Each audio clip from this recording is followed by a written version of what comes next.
Hey, this is Van Hunt for BMI is How I Wrote That Song. And the song I'm going to be talking about today is Automatic Woman from the Netflix film Bruised, directed by Halle Berry. Bruised was the #1 movie in almost 30 countries, viewed by 80 million people around the world. So it did well, and I'm happy to be a part of it.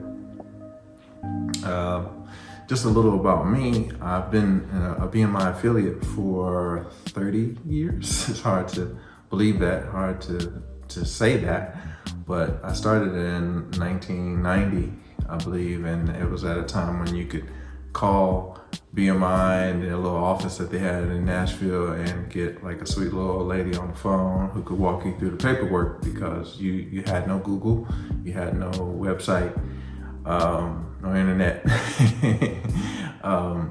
and I needed somebody to walk me through.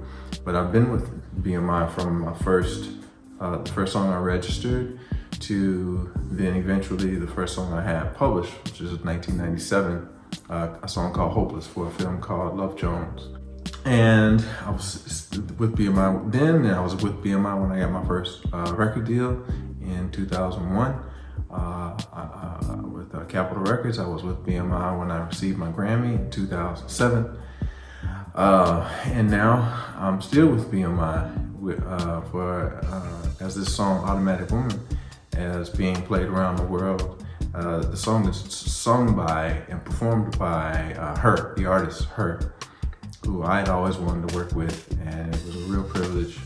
It's co-written with her and Stara, also a fantastic songwriter and artist in her own right, who's worked with Drake and Rihanna and a few other people. So, but to the story of how the song came to be, I met Halle in summer of 2020, and she was editing Bruised, her directorial debut.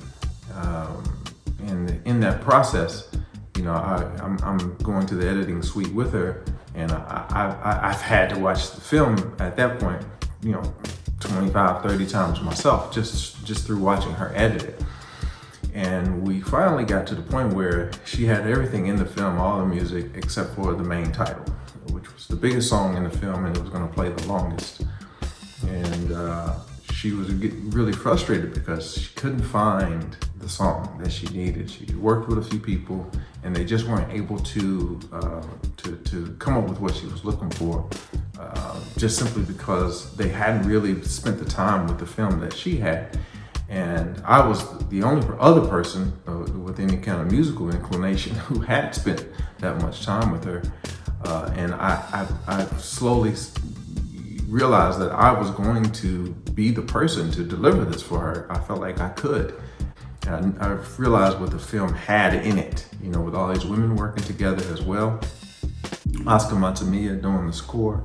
So I felt like this, you know, there was one place in this film that it had my name on it, and I knew that I needed to deliver that. So I told her, hey, give me a few hours, and I'm gonna run over to this little setup I had. I didn't have my studio yet. I just had my computer. I didn't have access to my studio. I just had my computer and a keyboard. So I set up the key. I went to the computer. I didn't even need to play the film in the background. I didn't even need to write this to the scene. I'd seen it so many times. And I just started working on it. I knew it needed to have a little shuffle beat to it. And because those were the kind of the temp tracks that she would listen to. Those were kind of the ones she was looking for, the big kind of almost bombastic thing. And so I thought about that. I thought about Rocky, the Eye of the Tiger, you know, the guitar hits and the accents. And so I knew I needed a little bit of distorted guitar. I knew I needed the drums, even though they were a drum machine, to kind of feel big and almost analog and almost alive. So I added that. Once I got those two elements together, I said, you know, I feel like I got something. But Halle was always adamant that the song needed an ascension. It needed to feel like she was transcending out of the scene, above, you know, the actual action in the film. So I added strings, and the strings I always had an ascending line in them. Even when other parts, there's some counter melodies in there too.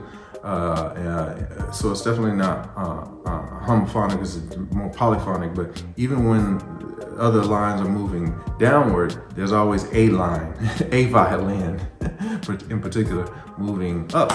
And so I kept that in there and brought the track to her a few hours later, played it in her car, and she was like, whoa, this is crazy. And so she was happy with it, I was happy with it, and we started passing it around. Her manager got it, and he sent it to Stara, who saw the film and then wrote most of the lyric and the melody. 2 weeks later, we had that, but we still needed a singer and we needed a bridge. And I was hoping we would get two for one. And so we both wanted to work, Hallie and I wanted to work with her, the artist. So when H.E.R saw the film and she heard the song, she liked them both. And we got on the phone with her, and I said, I know you're gonna sing it, I know you're gonna smash it, but can you also write the bridge? So she's like, okay, cool. And she did. 24 hours later, we were at dinner, we got a text from Hallie's manager saying H.E.R had finished the track, listened to it. It interrupted dinner, whatever our dinner guests were saying, that was cut short. And we were both sitting on the phone just listening to this beautiful vocal performance that H.E.R put on the track. And then it was just a session, a matter of doing the session with strings and horns, which, it's fantastic.